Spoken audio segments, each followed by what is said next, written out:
The great hall of the Galactic Council stretched far beyond what human eyes could see. Massive pillars made of strange blue metal reached up to a ceiling that seemed to touch the stars themselves. In the center of this enormous room sat the most powerful beings in the galaxy, each one representing their species with pride and authority. Admiral Taemin walked slowly across the polished floor, his human footsteps echoing in the vast space. He wore his best uniform, the one with all the medals Earth had given him for his years of service. But here, surrounded by creatures that towered over him or floated in the air or moved with too many legs, those medals felt meaningless. The Velkari Empire held the largest section of seats.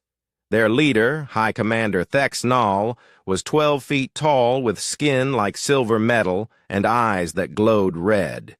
When he spoke, his voice boomed through the hall like thunder. Next to him sat the Krathen, Swarm Queen Zixara, her insect body covered in sharp black armor. Her compound eyes watched everything at once, and when she moved, the sound was like clicking metal. Other species filled the remaining seats. The blue-skinned Nordavi with their extra arms, the floating Asari who lived in suits filled with strange gas. The rock-like granite lords who moved so slowly they seemed like statues. All of them looked down at Taemin as he reached the center of the hall. The human representative will now hear the decision of the council, High Commander Thexnal announced. His words carried the weight of absolute authority. Taemin stood straight and waited. He had been Earth's voice in the galaxy for 5 years now. In that time, he had watched humanity slowly gain acceptance among the alien races. Humans were seen as young and eager, good workers who could follow orders. They were not threatening. They were not dangerous. They were useful. After careful consideration, the High Commander continued, the Council has decided that humanity's current status in the galaxy is inappropriate for a species of your capabilities. A cold feeling grew in Taemin's stomach. Around the hall, he could see the other species watching with interest. Some looked amused. Others seemed bored, as if this was just another routine decision. Humanity has shown great skill in manual, labor, and resource extraction, Queen Zixara added, her voice like sharp metal scraping against stone. Your people work hard and ask few questions. These are valuable traits. Taemin felt the trap closing around him, but he kept his face calm. The Council honors us with their attention. What new opportunities does the Council have in mind for humanity? Several of the alien delegates made sounds that might have been laughter. High Commander Thexnal's glowing eyes seemed to burn brighter. The Outer Rim mining operations require significant expansion, he said. Rich deposits of quantum crystals have been discovered in 17 systems beyond the galactic edge. These systems are harsh and dangerous, perfect for human workers. The Council has decided, Queen Zixara continued, that all human populations will be relocated to serve these mining operations. Your entire species will find new purpose in extracting resources for the greater good of the galaxy. The words hit Taemin like physical blows. They were talking about moving every human being in the galaxy, Earth itself, all the colonies, everyone. Respectfully, Taemin said carefully, humanity would like to discuss the terms of this relocation. Perhaps we could negotiate a voluntary work program instead of mandatory relocation. The alien delegates erupted in sounds that were definitely laughter now. High Commander Thexnal raised one massive hand for silence. There are no negotiations, he said. This is not a request. This is an assignment. Your species will comply, or your species will be made to comply. The decision is final, Queen Zixara added. Human military capability is insignificant. Your weapons are primitive chemical rockets and basic energy beams. Your ships are slow and poorly armed. Resistance would be futile and costly for your people. Around the hall, other delegates nodded in agreement. The blue Nordavi representative gestured with all four of his arms as he spoke. Humans are builders and workers, not warriors. Accept your role with dignity. One of the floating Asari drifted forward in his gas-filled suit. The galaxy has no need for another aggressive species. Be grateful for the opportunity to serve in peace. Taemin looked around the hall at all these powerful beings who had just casually decided to enslave his entire species. They spoke about it like they were discussing the weather. Moving 20 billion human beings to the edge of the galaxy was just another administrative decision to them. How long does humanity have to prepare for this relocation? He asked. 72 hours, High Commander Thexnall replied. Our combined fleets are already moving toward your systems. They will provide escort and assistance during the transition. Escort and assistance. The words were polite, but everyone in the hall knew what they really meant. The aliens were sending their armies to force compliance. The Council is generous to allow preparation time, Queen Zixara said. Many species receive no such courtesy when they are relocated. Taemin felt anger building inside him, but he kept it hidden. He had trained for years to control his emotions in situations like this. The aliens saw humans as emotional and unpredictable, so he made sure to always appear calm and reasonable. I will relay the Council's decision to Earth, he said with a slight bow. Excellent, High Commander Thexnall boomed. The transition will be smooth and efficient. Humanity will find their new role. Educational. As Taemin turned to leave, he heard the aliens already moving on to other business. The enslavement of his species was just one item on their agenda today. They would probably discuss trade routes next, or mining quotas, or territorial disputes, all routine matters for the rulers of the galaxy. He walked back across the enormous hall, his footsteps still echoing in the vast space. But now those echoes sounded different to him. They sounded like countdown timer, marking off the seconds, until everything changed. Behind him, he could hear fragments of conversation as the aliens discussed other matters. They were already forgetting about humanity, confident that the problem was solved. 20 billion humans would simply disappear to the outer rim, and the galaxy would continue as it always had. As he reached the exit, Taemin allowed himself one look back at the assembled council. All these powerful species so sure of their control over the galaxy, so certain that they understood humanity's place in the order of things, so confident that humans would submit quietly to their fate. They had no idea what was coming. Taemin touched the small communication device hidden in his collar. A single pulse, transmitted on a frequency the aliens couldn't detect. The message was simple and prearranged. Dr. Haye Jin would receive it in her laboratory deep beneath the Pacific Ocean. She would understand what it meant. The decades of careful planning and patient waiting were about to end. The aliens thought they knew humanity's capabilities. They had watched human ships and weapons demonstrations. They had seen Earth's military parades and defense systems. They believed they understood exactly what humans could and could not do. They were about to learn how wrong they were. As the massive doors of the council hall closed behind him, Taemin began the long journey back to Earth. He had 72 hours to get home before the alien fleets arrived. 72 hours before humanity stopped pretending to be weak. The galaxy was about to change forever, and none of the powerful beings in that hall had any idea what was coming for them. Dr. Hae-jin felt the small device in her pocket vibrate once.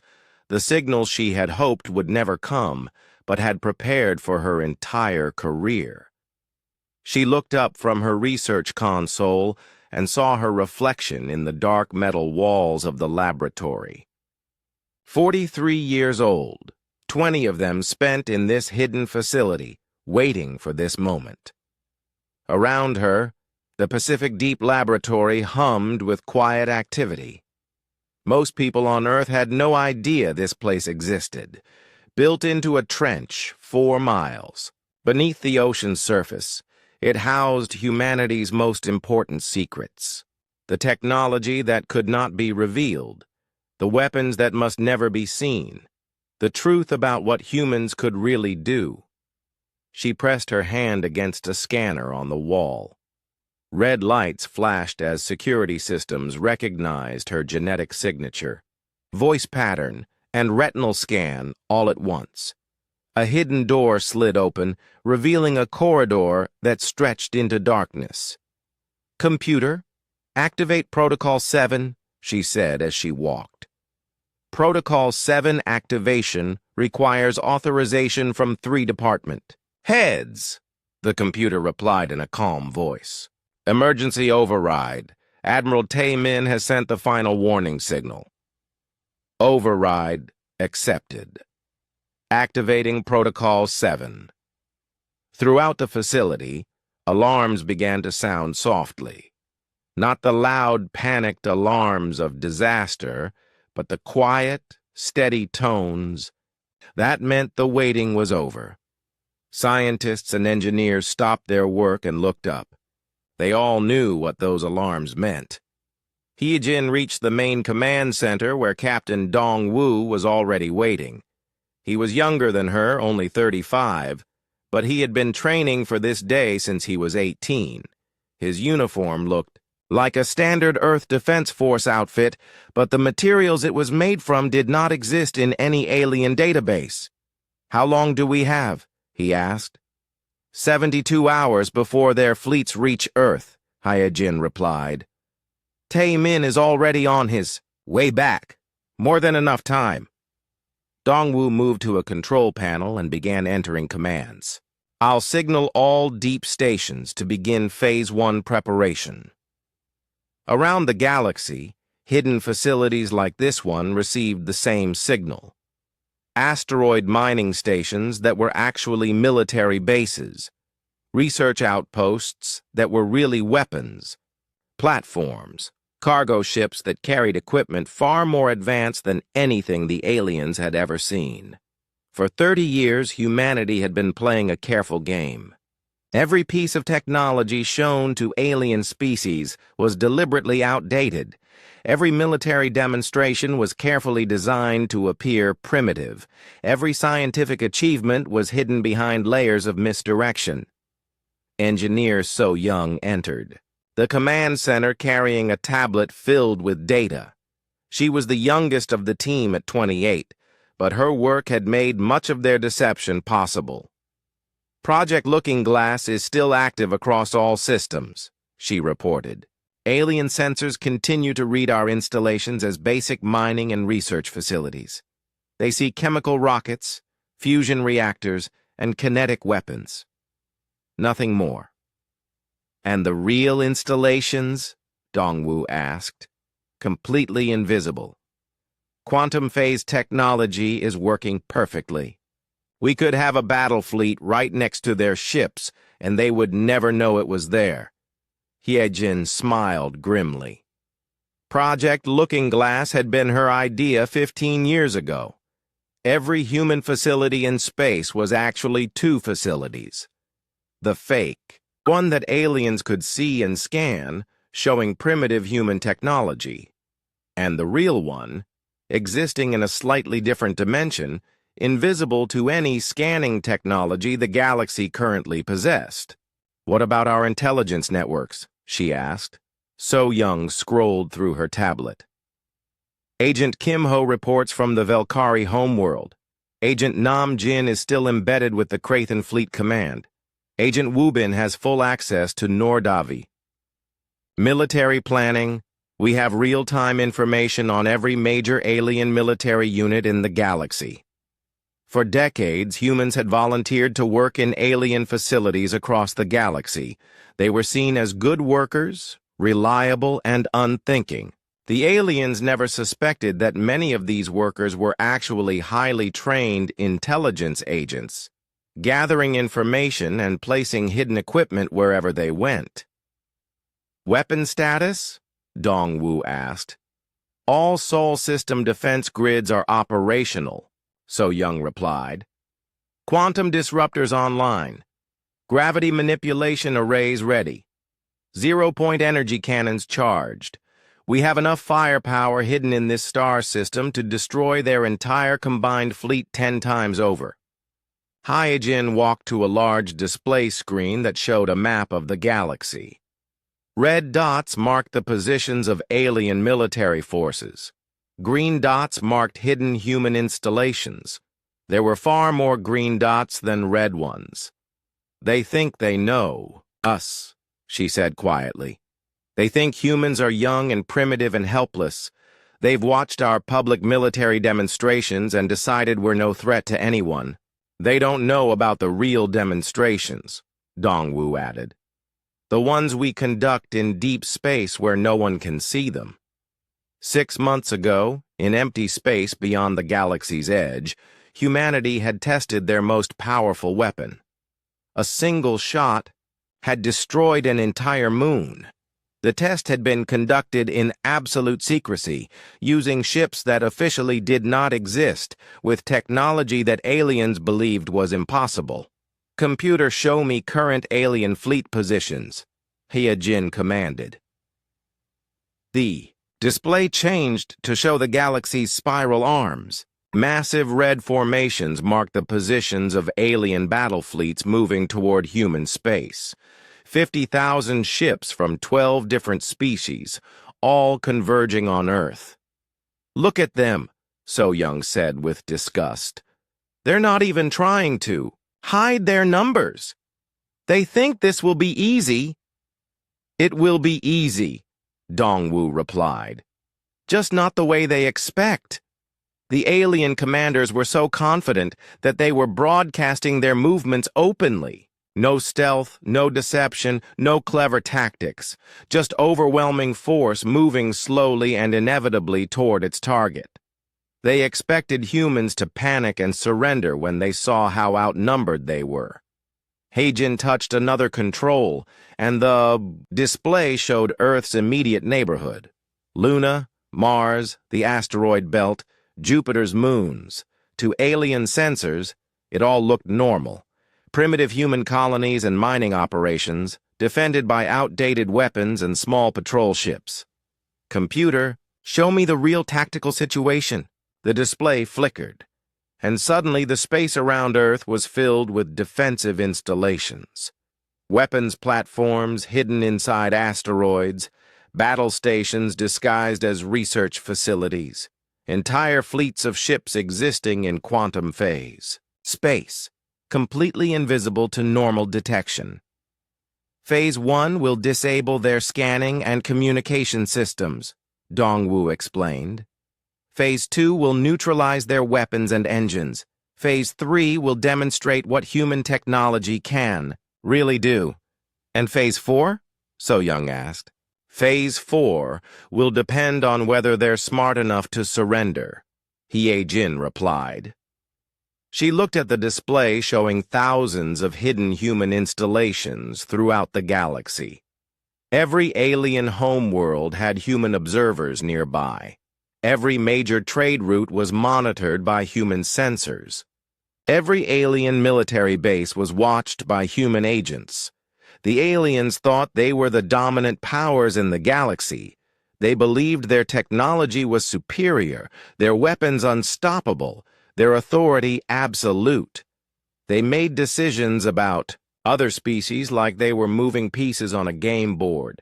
They had no idea that humans had been studying them for decades, learning their weaknesses, mapping their defenses, preparing for the day when the masks would come off and the real balance of power would be revealed. "Signal all stations," Hyejin ordered. "Begin Phase 1 preparation. Activate all deep assets. Recall all intelligence agents to safe positions." "What about the colonies?" So Young asked. "There are human settlements throughout alien space." "They'll be protected," Dongwu assured her. "We have contingency plans for every human population in the galaxy." Hyejin walked back to her research console and began entering commands that would wake up systems that had been sleeping for years. Hidden factories began producing equipment that officially did not exist. Secret shipyards started launching. Vessels that appeared on no registry. Deep space installations powered up weapons that alien science said were impossible. In 72 hours, the alien fleets would arrive at Earth expecting to find a primitive species ready to surrender. Instead, they would discover that humanity had been preparing for this confrontation since the day they first left their home planet. The galaxy was about to learn that the most dangerous species is not always the most obviously powerful one. Sometimes it is the one that is patient enough to wait and smart enough to plan. Admiral Taemin's ship dropped out of faster-than-light travel at the edge of Earth's solar system. Through the viewports, he could see home looking exactly as it always had. The blue and white marble that had given birth to humanity, surrounded by the familiar dance of planets and moons that every human child learned to recognize. But he knew that what he was seeing was not the complete truth. Hidden beneath that peaceful appearance was the most sophisticated military installation in the galaxy. And in 60 hours, it would reveal itself to the alien fleets that were already approaching from 12 different directions. "Admiral, we're receiving a priority signal from Earth Command," his communications officer reported. "Put it through to my private channel," Taemin replied. The holographic image of President Boram appeared in his cabin. She looked tired, as if she had not slept since receiving his warning signal. Behind her, he could see the familiar walls of the underground command center beneath Seoul. "Welcome home, Admiral," she said. "I trust the Council made their intentions clear." "Completely clear, Madam President. They plan to relocate every human in the galaxy to mining colonies in the Outer Rim. The combined fleet will arrive in 60 hours to enforce compliance." Boram nodded grimly. "Our intelligence networks confirm their fleet strength. 53,000 vessels from 12 species. They're not taking any chances." "They're also not taking any precautions," Taemin observed. "Their formations are ceremonial rather than tactical. They expect this to be a simple matter of accepting. Surrender! Then we'll give them exactly what they expect," Boram said. "Until we don't." Taemin's ship docked at Luna Station, the moon's primary space facility. To any alien observer, it looked like a basic transportation hub with simple human technology, fusion reactors, chemical thrusters, kinetic weapons. Nothing that would concern a species with energy shields and antimatter cannons. The truth was hidden behind quantum phase barriers that made advanced human technology invisible to alien sensors. Luna Station was actually one of the most heavily fortified positions in the galaxy, capable of destroying entire fleets while appearing to be nothing more than a civilian facility. Commander Jae-sung met Taemin at the docking bay. He was in charge of Earth's real defenses, the ones that existed in parallel space where alien scanners could not detect them. "What's our current tactical situation?" Taemin asked as they walked through corridors filled with busy personnel. "All deep systems are operational," Jae-sung replied.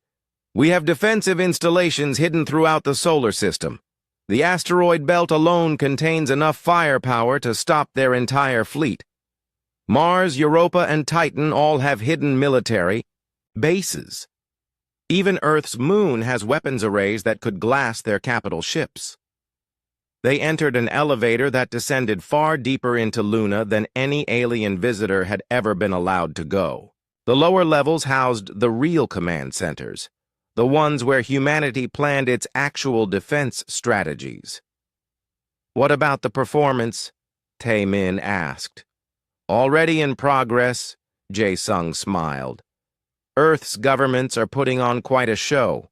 On Earth, the reaction to the alien ultimatum was exactly what the Council expected. News broadcasts showed panicked crowds in major cities. Government officials held emergency meetings that were deliberately leaked to alien intelligence networks. Military units moved into defensive positions that looked desperate and poorly planned. President Boram addressed the world from her public office, not the hidden command center where real decisions were made. Her speech was carefully crafted, to sound defeated and resigned. "The Galactic Council has made their decision regarding humanity's future," she announced to cameras that were broadcasting across the galaxy. "We are a young species, and we must accept the wisdom of older civilizations. Preparations for relocation will begin immediately." In hidden facilities around the world, the real preparations were very different. Scientist Kyung-ho worked in a laboratory beneath the Sahara Desert, making final adjustments to weapons that could manipulate the fundamental forces of reality. His quantum disruption cannons existed in 11 dimensions simultaneously, making them impossible for alien science to detect or understand. Engineer Min Woo supervised the activation of Earth's planetary defense grid from a facility built into the Mariana Trench. What appeared to be simple mining platforms on the ocean floor were actually gravity manipulation arrays that could create artificial black holes or reverse the flow of time itself within limited areas. Lieutenant Haewon checked the status of Earth's real fleet from a command center hidden inside Mount Everest. 2,000 ships that officially did not exist, equipped with technology that alien databases claimed was theoretically impossible. They waited in quantum phase space, completely invisible to any known detection method. The aliens saw none of this. Their intelligence networks reported exactly what humanity wanted them to see: primitive defenses, obsolete weapons, a species preparing to surrender rather than face destruction. High Commander Thexnall received regular updates as his fleet approached the Sol system. His sensors showed him exactly what he expected to see: a small collection of human worlds defended by chemical rockets and kinetic cannons. No energy shields, no antimatter weapons, no quantum technology. "Pathetic," he commented to Queen Zixara, whose insect warriors filled dozens of ships in the combined fleet. "They cannot even properly defend their own home system." "Perhaps it is for the best," the Queen replied. "Quick surrender will minimize casualties. Humans work better when they are not damaged." The Nordavi Admiral Kexthar studied the tactical displays with all 4 of his arms. Their defensive positions make no sense. They have concentrated their forces around their homeworld, leaving their outer colonies completely exposed. "Because they know they cannot win," High Commander Thexnall explained. "They are making a symbolic gesture of resistance before inevitable surrender." None of the alien commanders suspected that every aspect of humanity's defensive posture was deliberately designed to appear weak and disorganized. The scattered positions that looked like tactical errors were actually perfectly coordinated fields of fire. The obsolete weapons that seemed laughably inadequate were holographic disguises hiding technology that could disintegrate matter at the quantum level. As the alien fleet entered the outer edge of the Sol system, automated systems began. recording everything. Ship designs, weapon configurations, shield frequencies, communication protocols. Humanity had been studying alien technology for decades, but this was their first opportunity to scan an entire combined fleet at close range. Captain Dongwu monitored the data flow from his hidden command post on Europa.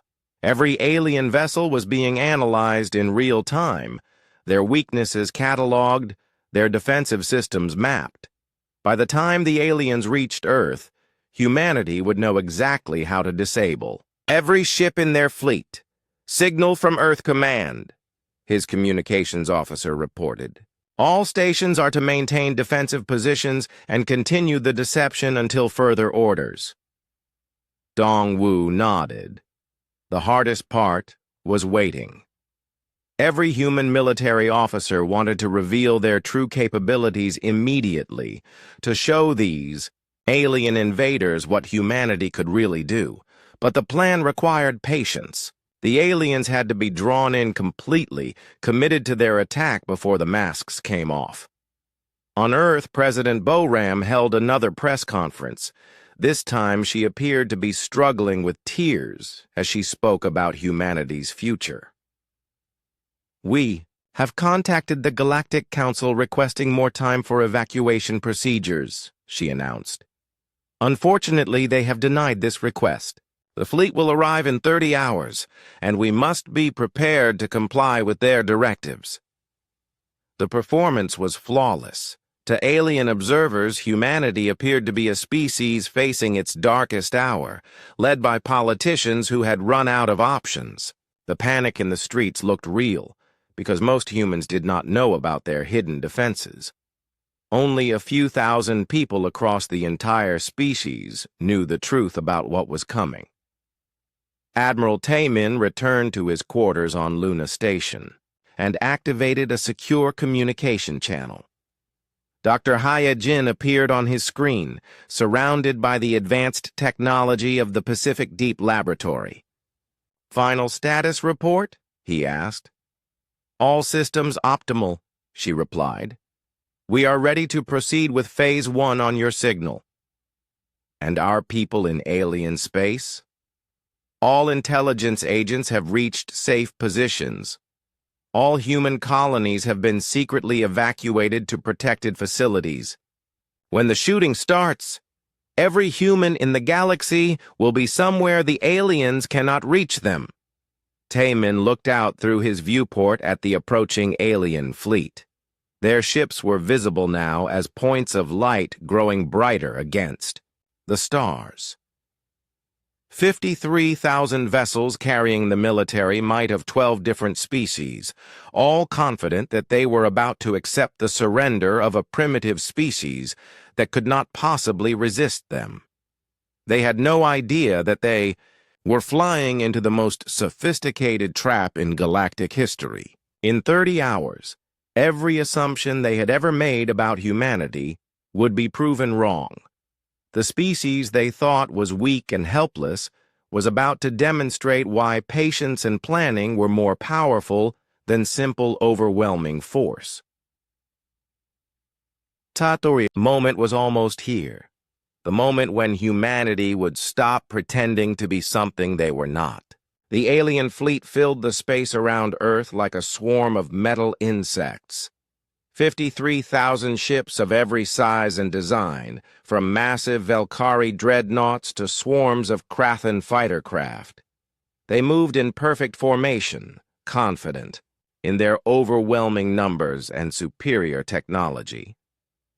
High Commander Thexnall stood on the bridge of his flagship, watching Earth grow larger on the main display. The small blue planet looked defenseless, surrounded by only a few dozen human ships and some orbital platforms that his sensors identified as mining stations and communication arrays. "Pitiful," he commented to his bridge crew. "Their entire defense fleet could fit inside one of our cargo bays." Queen Zixara's ship hung nearby, its black hull bristling with weapon ports. "My warriors are eager to complete this task quickly," she transmitted. "Shall we demand immediate surrender?" Let them make their gesture first, the High Commander replied. Young species often need to demonstrate their courage before accepting reality.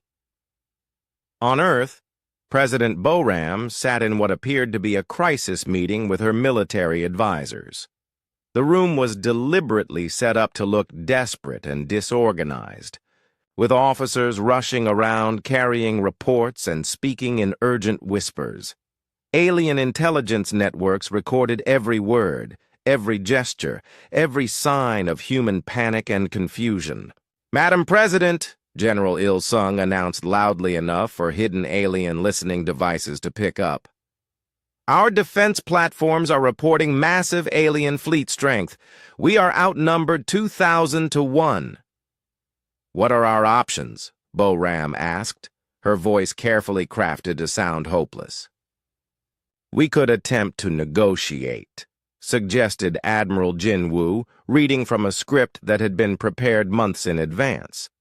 Perhaps offer tribute or hostages to convince them to allow some of our people to remain on Earth.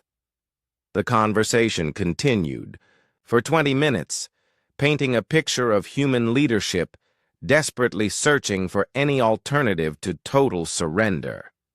Every word was transmitted to the alien fleet, confirming their expectations of easy victory. In reality, the actual command center was 4 miles underground, where the real decisions were being made. Dr. Hye-jin monitored quantum phase systems that existed in 11 dimensions simultaneously. Captain Dong-woo coordinated with hidden installations throughout the solar system. Engineer So Young made final adjustments to weapons that could manipulate matter at the subatomic level. All stations report ready, Commander Jae-sung announced. We are at optimal tactical position. Alien fleet deployment? Admiral Taemin asked. Exactly as predicted. They have formed a standard intimidation formation around Earth. Maximum visual impact, minimal tactical flexibility. Their command ships are clustered together for easier coordination, making them perfect targets for our opening move. Through quantum phase sensors, humanity could see the true layout of the alien fleet. Every ship's position, every weapon system, every communication relay. 30 years of intelligence gathering had given them complete knowledge of alien military technology. The invaders had no secrets from their intended victims. Signal from the alien flagship, the communications officer reported. They are demanding to speak with Earth's leadership. Put them through to the public channel, Taemin ordered. Let them think they're talking to our real government. President Boram's image appeared on screens throughout the alien fleet. She looked tired and defeated, exactly as a leader facing impossible odds should look. I am President Boram of the United Earth Government, she announced. I speak for all of humanity. High Commander Thexanol's massive form dominated the communication screen. You will prepare for immediate relocation as ordered by the Galactic Council. Any resistance will result in the destruction of your homeworld. We need more time, Boram pleaded convincingly. Our population centers are not prepared for mass evacuation. Please, just 24 more hours to organize transport. You have had 72 hours, Queen Zixara interrupted, her insect features seeming to smile. No more delays. You will begin boarding evacuation transports immediately, or we will remove your people by force. Around Earth, the alien fleet began moving into attack positions. Their formation was textbook perfect for intimidating a weaker enemy, but tactically vulnerable to anyone who understood their weaknesses. The command ships moved to the front to show their power, making themselves easy targets. The smaller vessels spread out to appear more numerous, but lost their mutual support capabilities. Madam President, Admiral Taemin said through carefully, encrypted channels that existed in quantum space where aliens could not detect them "We are ready to proceed." Boram gave an almost invisible nod. To alien observers, it looked like she was considering surrender. In reality, she was authorizing the most devastating surprise attack in galactic history. "I need to consult with our planetary leaders," she told the alien commanders. "Give me 1 hour to prepare our surrender terms." 30 minutes, High Commander Thexanol commanded. "Then we begin forcible evacuation." The communication ended, leaving the alien fleet waiting in perfect attack formation. They were confident, relaxed, and completely unprepared for what was about to happen. In the deep command center, Admiral Taman looked around at the officers who had spent their careers preparing for this moment. Final systems check. Quantum. "Disruption arrays online," reported Dr. Hai Jin. "Gravity manipulation systems ready," announced Engineer So Young. "Dimensional phase weapons charged," called out Lieutenant Hei Wan. "Hidden fleet standing by in parallel space," confirmed Captain Dongwu. "Intelligence assets in position throughout the galaxy," added scientist Kyung Ho. Tae-min activated the master control panel that would coordinate humanity's response. Systems that had been hidden for decades powered up simultaneously. Weapons that alien science claimed were impossible began charging their firing sequences. Ships that existed in quantum phase space prepared to translate into normal reality. He looked at the chronometer showing exactly 14:31 GMT.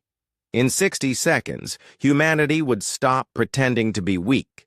In 60 seconds, the galaxy would learn that they had been watching the wrong species for signs of danger.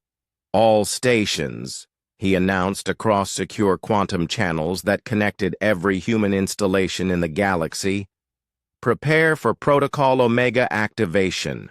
"Protocol Omega ready," came the responses from hidden bases throughout the solar system. From Luna, from Mars, from the asteroid belt, from Jupiter's moons, from installations disguised as mining platforms and research stations, from ships that had been invisible to alien sensors for decades. 30 seconds, Taman announced. On the alien flagship, High Commander Thexanol studied the tactical display showing Earth's pathetic defenses. A few dozen ships that looked like converted cargo vessels.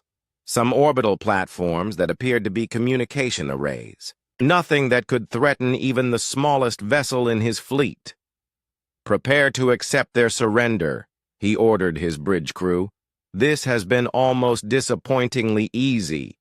Queen Zixara transmitted from her ship.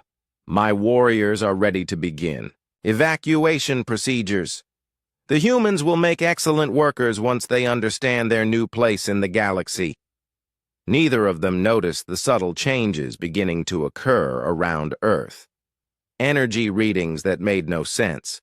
Gravitational anomalies that should not exist. Quantum fluctuations that indicated technology far beyond anything in their databases. 10 seconds, Admiral Taman announced. In hidden installations throughout the galaxy, human agents prepared to activate systems that had been waiting in darkness for this moment. Secret bases that had been built inside alien asteroid fields. Weapons platforms disguised as mining equipment. Intelligence networks that had infiltrated every major alien government. 5 seconds. The alien fleet hung in space around Earth, perfectly positioned for what they thought would be a simple acceptance of surrender. 53,000 ships from 12 different species, representing the combined military might of the galaxies. Dominant civilizations. 3, 2, 1. Admiral Taman pressed the activation key. Protocol Omega is now active.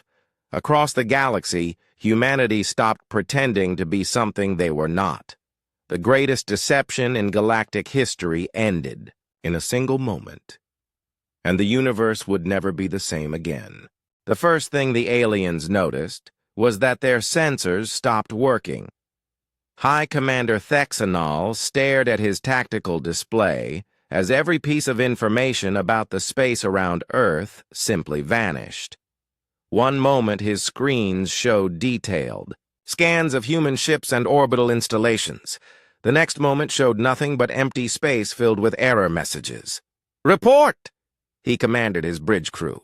"All sensors offline, sir," his tactical officer replied, panic creeping into his voice. "Navigation, targeting, communication arrays all showing system failures." Throughout the alien fleet, the same scene was playing out on 53,000 ships. Advanced scanning technology that had worked perfectly for thousands of years suddenly couldn't detect anything beyond visual range. Quantum sensors that could analyze matter at the subatomic level were displaying blank screens. Queen Zixara's voice crackled through the communication system, filled with static that shouldn't exist in space. "What is happening? My ship's instruments are malfunctioning." "All vessels report the same problem," came responses from across the fleet. The confident alien commanders who had been planning an easy victory moments before were now struggling to understand why their technology was failing. On Earth, Admiral Tae Min watched the alien confusion with satisfaction. Phase 1 complete. Quantum disruption fields are active across the entire theater of operations. Dr. Hyjin monitored the effect from her hidden laboratory. Their sensors are reading baseline quantum static. To their instruments, this entire star system now appears to be empty space. The quantum disruption technology was one of humanity's greatest achievements. By slightly shifting the dimensional phase of all matter in a given area, human ships and installations became completely invisible to alien detection methods. But the same field that hid human technology also blocked alien sensors from working at all. "Initiate Phase 2, Tae Min ordered. Around Earth, what the aliens had thought were simple mining platforms and communication arrays began to change. Holographic disguises that had hidden their true nature for decades suddenly disappeared. In their place stood weapons installations that belonged in science fiction rather than reality. The mining platform near Luna revealed itself to be a gravity manipulation array the size of a small moon. What had appeared to be a communications relay in the asteroid belt was actually a quantum phase cannon that could fire through 11 dimensions simultaneously. The research station orbiting Mars dropped its disguise to show a fortress bristling with weapons that could disassemble matter at the atomic level. "By the void," High Commander Thexnol whispered as he watched through his ship's viewports. His advanced sensors were useless, but his eyes could see the impossible structures materializing around Earth. "What are those things?" Captain Dongwu activated the gravity manipulation array first. The massive installation near Luna began to generate gravitational fields that had no natural explanation. Throughout the alien fleet, ships that had been moving in perfect formation suddenly found themselves fighting against gravity wells that appeared from nowhere. The Velkari dreadnought closest to Earth tried to maintain its position, but invisible forces began pulling it toward Luna. Its engines, designed to push a massive ship through space at incredible speeds, strained against gravitational effects that grew stronger every second. "All engines to maximum," the dreadnought's captain ordered. "Break free of whatever is affecting us." Engineer So Young watched the alien ship struggle from her control station. "Gravity fields are having the expected effect. Their ships are designed for normal space operations. They have no defense against localized gravitational manipulation." The Krathan swarm ships discovered this when they tried to attack in their traditional formation. As they approached Earth, The gravity array created a series of alternating fields that sent the small fighters spinning out of control.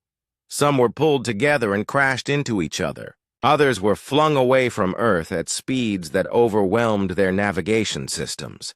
Queen Zixara watched her perfectly coordinated swarm dissolve into chaos. How are they controlling gravity itself?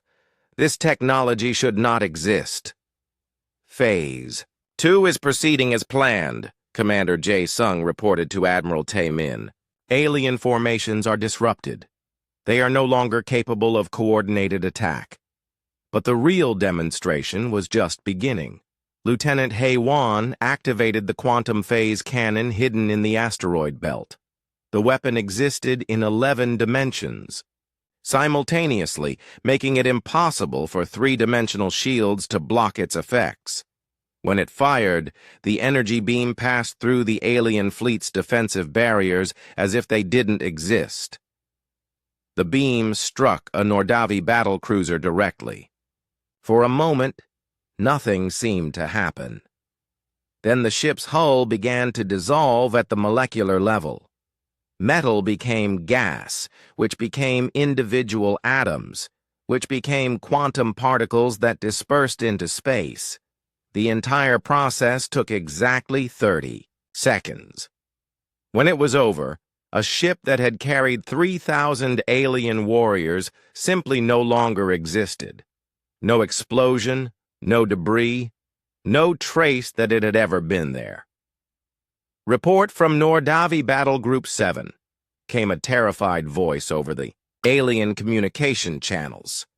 The stellar hammer has been completely destroyed. We have no data on the weapon that fired on us. Admiral Kexthar stared at the empty space where his flagship's sister ship had been. Impossible. No weapon can penetrate our shields and armor simultaneously. Scientist Kyung Ho monitored the alien reactions from his hidden laboratory beneath the Sahara. They're trying to analyze our weapons using their existing understanding of physics. They can't comprehend technology that operates in multiple dimensions. The quantum phase cannon fired again, this time at a granite Lord Fortress ship.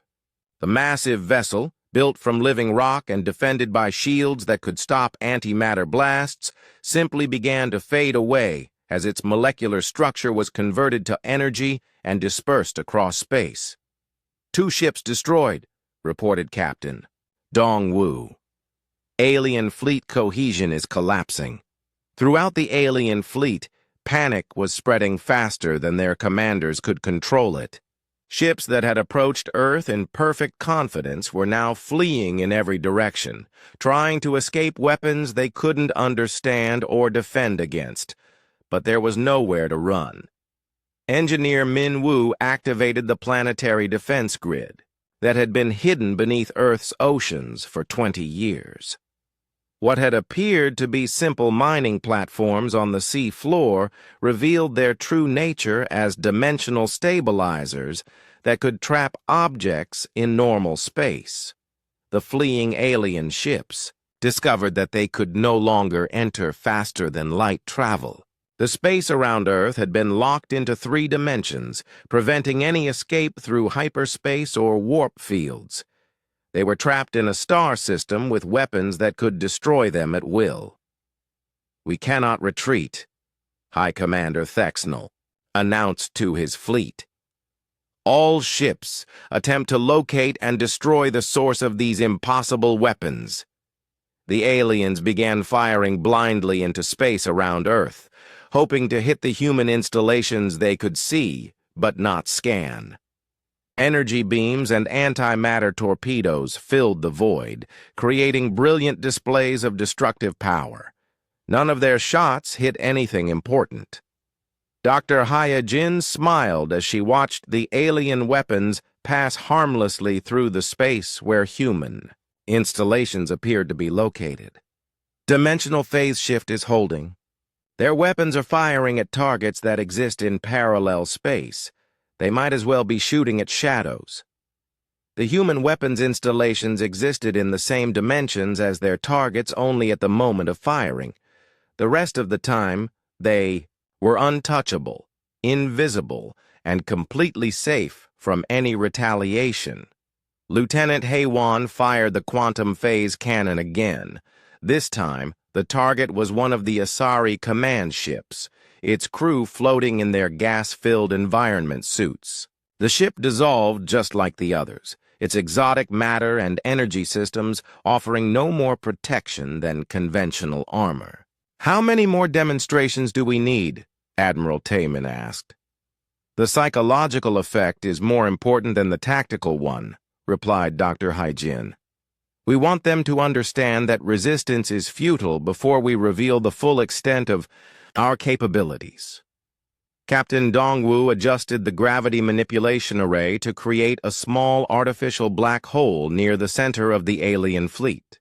The gravitational anomaly lasted only 5 seconds before being safely dissipated, but in that time, it pulled 17 alien ships together and crushed them into a sphere of compressed metal and exotic matter.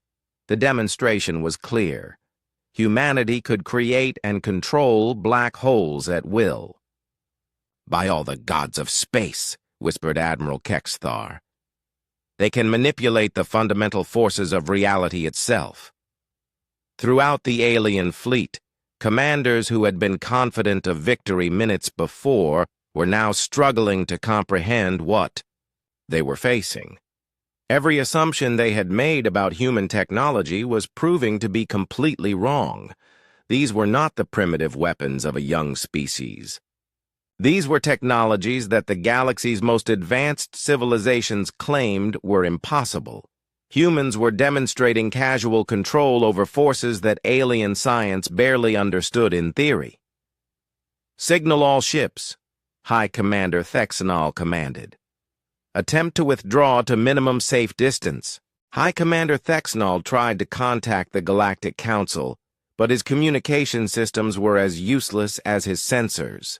The quantum disruption field that surrounded Earth blocked all forms of alien technology, leaving his mighty fleet blind, deaf, and trapped. "Sir," his communications officer reported with a trembling voice, "we're receiving a transmission on an unknown frequency. It's coming from Earth." The main screen activated, showing Admiral Tae-min standing in what appeared to be a simple human command center. Behind him, officers worked at control stations that looked primitive compared to alien technology. But the aliens had learned not to trust appearances when it came to humanity. "High Commander Thexnal," Taemin said calmly, "Queen Zixara, Admiral Kexthar, and all the other commanders who came here to enforce our enslavement. I trust you are beginning to understand your situation." "What are you?" Thexnal demanded, his metallic voice filled with disbelief. "Your species was catalogued as primitive. Your technology was analyzed as inferior. How is this possible?" Taemin smiled slightly. "Your catalogs were based on what we chose to show you. Your analysis was performed on technology we deliberately made to appear primitive. For 30 years, humanity has been presenting a carefully constructed false image to the galaxy. Throughout the alien fleet, the realization was sinking in. They had been deceived on a scale that seemed impossible. Every human they had encountered, every piece of technology they had examined, every military demonstration they had observed had been an elaborate lie. "The mining colonies," Queen Zixara said, her compound eyes reflecting newfound fear. "The trading posts, the research stations, all of them were fake?" "All of them served multiple purposes," Taemin confirmed. "Yes, they performed the functions you observed. But they also gathered intelligence, placed hidden equipment, and positioned our people throughout the galaxy. While you thought you were watching primitive humans struggling with basic technology, you were actually being systematically studied and infiltrated." Commander Jae Sung stepped into view behind Taemin. Perhaps a more complete demonstration would help you understand the extent of our deception.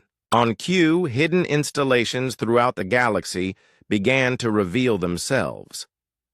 Agent Kim Ho activated his equipment from his position near the Velkari homeworld.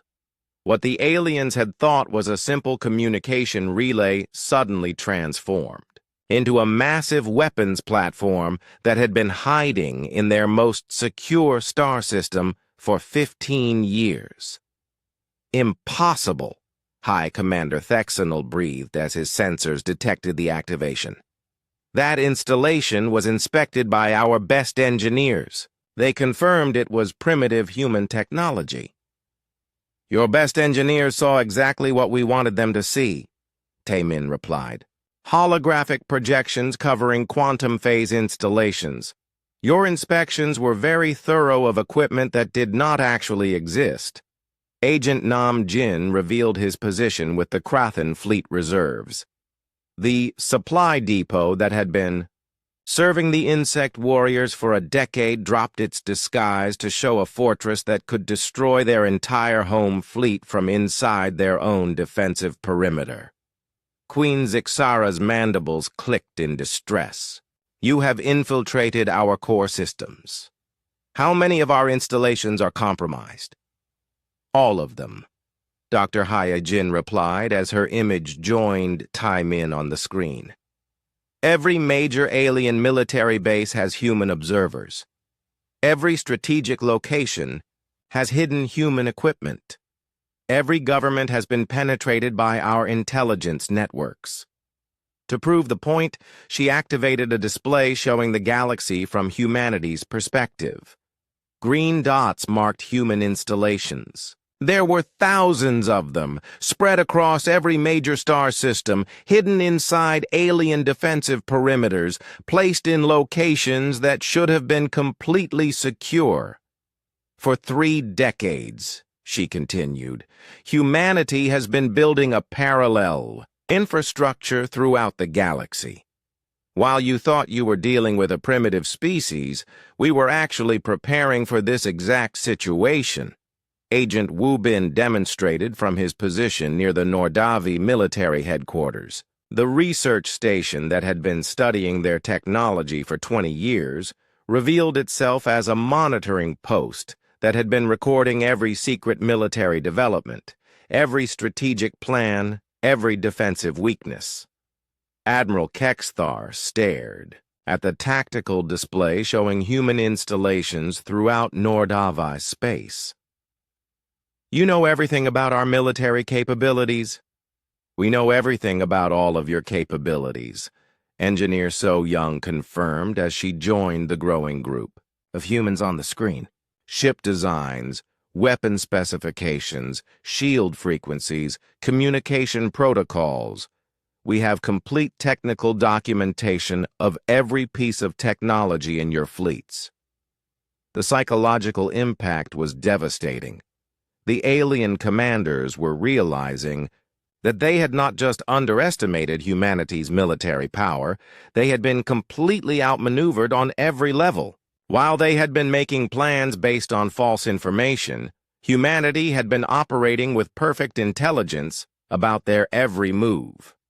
The question now, Taemin said, is what we do with this advantage.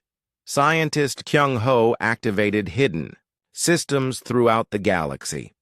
On every alien homeworld, research stations, and trading posts that had been operating openly for decades revealed their true nature as monitoring installations that could observe everything happening on the surface. We have been watching your civilizations for 30 years, he announced. We know your industrial capabilities, your population centers, your resource distribution, your political structures. We understand your species better than you understand yourselves. Captain Dongwu demonstrated humanity's reach by simultaneously activating installations in 12 different star systems. Weapons platforms that had been disguised as asteroid mining operations, sensor networks that had been hidden inside supposedly primitive communication arrays, manufacturing facilities that had been producing advanced human technology while appearing to be simple industrial plants. Every aspect of your military planning was based on incomplete information, he explained. You thought you were dealing with a species that had limited resources and primitive technology. In reality, humanity has been building the most advanced military infrastructure in galactic history. The aliens were beginning to understand the true scope of their miscalculation.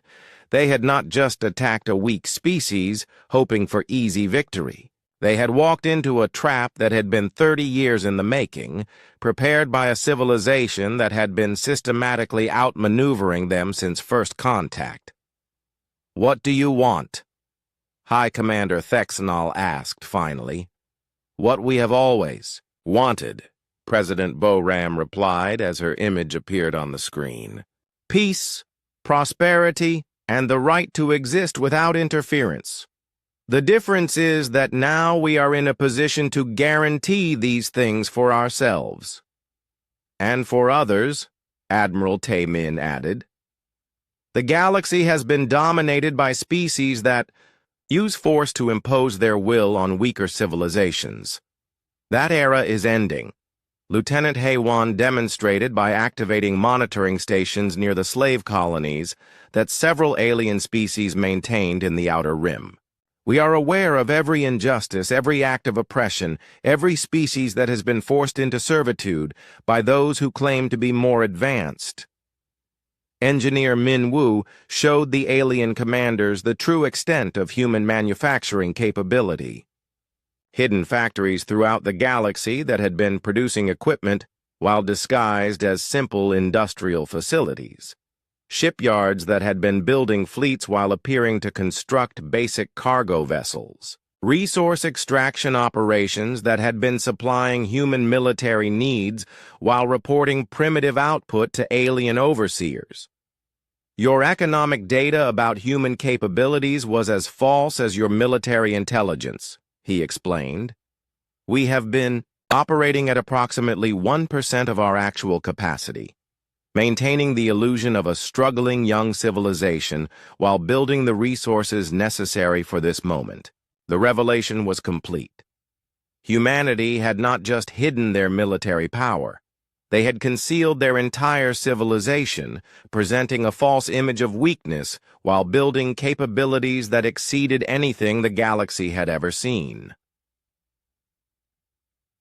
"The old order is finished," Dr. Hai Jin announced. "The galaxy will be restructured according to new principles. Species that have built their power on oppressing others will find their positions reversed." Throughout the alien fleet, commanders who had arrived expecting to accept an easy surrender were now faced with the reality that they were completely outmatched by an enemy who had been preparing for this confrontation since the day humanity first left Earth. The balance of power in the galaxy had shifted permanently, and there was nothing the old dominant species could do to change it back. President Boram stood before the assembled alien commanders, no longer playing the role of a desperate leader facing impossible odds. Her voice carried the authority of someone who held absolute power and knew exactly how to use it. The Galactic Council made a decision about humanity's future without consulting us, she began. Now humanity will make decisions about the galaxy's future. The difference is that our decisions will be based on complete information and enforced by overwhelming capability. High Commander Thexnall tried to maintain his dignity despite the hopeless situation. "You cannot govern the entire galaxy. There are thousands of species, millions of worlds, countless different cultures and needs." "You're right," Dr. Hyajin replied calmly. "We have no desire to govern anyone. What we're establishing is not human rule, but human oversight. The galaxy will govern itself according to new principles that we will enforce. Admiral Tamin activated a holographic display that showed the current political structure of the galaxy. For 10,000 years, galactic civilization has been organized around a simple principle. The strong dominate the weak. Species with superior military technology impose their will on those with inferior capabilities. The display shifted to show slave colonies, tributary systems, and subjugated species throughout the galaxy. The result has been endless conflict, widespread oppression, and the systematic exploitation of any civilization that cannot defend itself. Queen Zixara's compound eyes studied the display. This is the natural order. The strong survive and prosper. The weak serve or perish. It has always been this way. It has been this way because no one has ever been strong enough to change it, Engineer So Young responded. Humanity is strong enough. Therefore, it will change. Captain Dongwu demonstrated the new reality by activating human installations throughout the galaxy. On every major trade route, monitoring stations revealed themselves. Near every military installation, observation posts dropped their disguises. Around every population center, defensive platforms showed their true capabilities. The Terran Accords will establish new rules for galactic civilization, he announced. Rule 1. No species may enslave, subjugate, or forcibly relocate another species. Rule 2. Conflicts between species will be resolved through mediation, not warfare.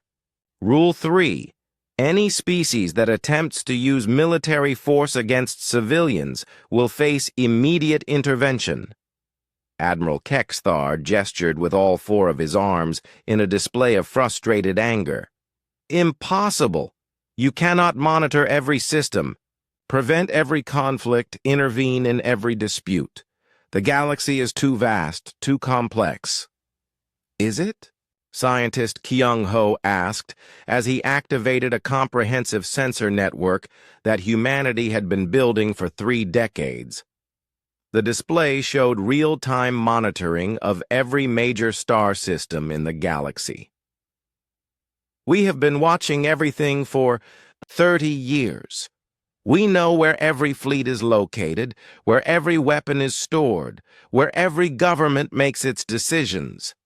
The scope of human surveillance was staggering. Not just military installations, but civilian populations, industrial facilities, resource extraction operations, communication networks. Humanity had been systematically cataloging every aspect of galactic civilization while pretending to be a minor participant. Privacy laws, Lieutenant Haywan explained, will be established to protect individual citizens and legitimate government activities. But any organization that attempts to use force against civilian populations will find that they have no secrets from humanity. Engineer Minwu demonstrated by accessing the private communication networks of the alien fleet. Despite their best encryption and security measures, human technology could monitor any conversation, decode any message, track any movement. For example, he said, displaying recent communications between the alien commanders. Admiral Kexthar, you ordered your fleet to prepare for pacification bombardment of Earth's major cities if initial surrender negotiations failed. The Nordavi commander's skin changed color in embarrassment. Those were contingency orders, standard military planning. Standard military planning that involved the murder of 2 billion civilians, President Boram replied coldly. This is exactly the kind of thinking that the Terran Accords will prevent. Commander Jae Sung activated displays showing the current locations of every slave colony in the galaxy. These facilities will be shut down immediately. All enslaved populations will be freed and provided with the resources necessary to establish independent colonies or return to their homeworlds. Impossible, Queen Zixara protested. The Krathan economy depends on worker species to maintain our hive complexes. Without them, our civilization will collapse. Then your civilization will learn to function without exploiting others, Dr. Hyojin replied. Humanity will provide technical assistance to help all species develop sustainable economies that do not depend on forced labor. The alien commanders were beginning to understand that this was not a negotiation. Humanity was not asking for their agreement or cooperation. They were announcing changes that would be implemented regardless of alien opinions. Agent Kim Ho transmitted from his position near the Velkari homeworld. Human peacekeeping forces are being deployed to all slave colonies immediately. Any attempt to prevent liberation operations will be met with overwhelming force.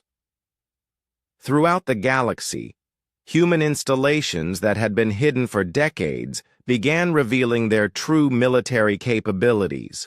What aliens had thought were mining operations and research stations transformed into fortress complexes and fleet bases. "How many ships do you have?" High Commander Thexanel asked with growing dread. "Enough," Admiral Tamian replied simply. "More than enough to enforce the Terran Accords throughout the galaxy." The truth was that humanity had been building fleets for 30 years while reporting only basic civilian vessels to alien intelligence services. Hidden shipyards had produced thousands of advanced warships using technology that alien science claimed was impossible. Agent Nam Jin demonstrated from his position with Krathan reserves. The human supply depot that had been serving their fleet revealed its true nature as a military base that could produce entire fleets using automated manufacturing systems. "Your logistics networks have been compromised for decades," he explained. "We know the location of every resource depot, every manufacturing facility, every strategic reserve. We understand your supply chains better than your own quartermasters." Agent Wubin showed the extent of human infiltration into alien governments. "We have observers in every major political decision-making body. We know your diplomatic strategies, your military plans, your economic policies. Nothing your governments do happens without human awareness." The psychological impact was devastating. The alien species had not just lost a military confrontation. They had discovered that their entire civilization had been under observation and analysis for 3 decades while they remained completely unaware of their watchers. "The transition period will last 1 standard year," President Boram announced. "During this time, all species will reorganize their governments and economies according to the Terran Accords. Human advisors will be available to assist with this process." "And if we refuse?" Queen Zixara asked. Captain Dongwu answered by demonstrating the quantum phase weapon systems that humanity had placed throughout the galaxy. Installations that could destroy entire fleets without warning. Planet-based defense systems that could render worlds uninhabitable. Space-based platforms that could disrupt faster-than-light travel across entire sectors. "Refusal is not an option," he said quietly. "The old galaxy, where the strong preyed upon the weak, is finished. The new galaxy, where all species coexist under universal law, begins now." Lieutenant Haywan showed the alien commanders the monitoring systems that would enforce compliance. Every military installation, every government facility, every major population center will be under constant observation. Any attempt to return to the old ways of conquest and exploitation will be detected and stopped immediately. Engineer So Young revealed the extent of human manufacturing capability. hidden facilities throughout the galaxy that could produce anything from basic tools to advanced starships using matter conversion technology that alien science didn't understand. The era of scarcity is ending, she explained. Every species will have access to the resources necessary for prosperity. There will be no need for conquest or exploitation when abundance is available to all. The alien commanders stared at displays showing the true extent of human civilization, not the primitive, struggling species they had thought they were dealing with, but the most advanced technological civilization in galactic history. "You planned all of this from the beginning?" High Commander Thexnal said finally. "We planned for the possibility," Admiral Tay-Min confirmed. "Humanity studied galactic civilization for 30 years before making contact. We understood what we were walking into. We knew that eventually we would either submit to your way of doing things or change them entirely. We chose to change them," President Bo-Ram concluded. "The Terran Accords are now in effect. The galaxy has 1 year to comply. After that, enforcement will begin." The alien fleet hung in space around Earth, trapped and helpless, while